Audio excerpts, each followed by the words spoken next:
Hello guys, what's up? So I'm back again for another tutorial video. So for this video, I will gonna teach you how to hide your friend list on Facebook, so if you are interested then keep on watching. But before all that, if you are new to my channel consider to like and subscribe for more videos like this, and also, you can comment down below if you have something that you want me to make a tutorial about. So without further ado, let's start the tutorial. So in order for you to hide your Facebook friend list, of course, the first step is to open your Facebook. Once you've opened your Facebook, now go and tap the menu button.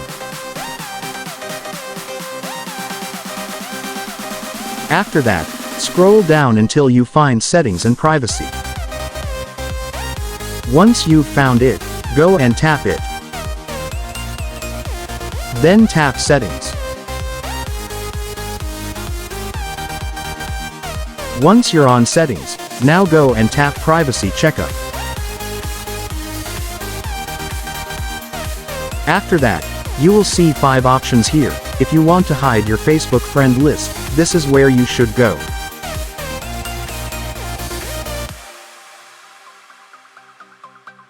And after that, you will now be able to see the Who Can See Your Friend List option. And in order to set your friend list to private, all you need to do is change this from public to only me. So to do that, just go and tap it. And after that, you will now be able to see the Only Me option at the bottom. Go and tap it. And after that, it's done. Your friend list will now be hidden from others. And so that's just how you hide your Facebook friend list. Now that you've watched this video, you can now do it yourself. And that concludes our tutorial video for today guys. I hope it helped you. Don't forget to like and subscribe for more videos like this, and also you can comment down below if you have some questions or if you have a problem that you want me to make tutorial about. So that's all guys, see you in my next video. Thanks for watching, goodbye.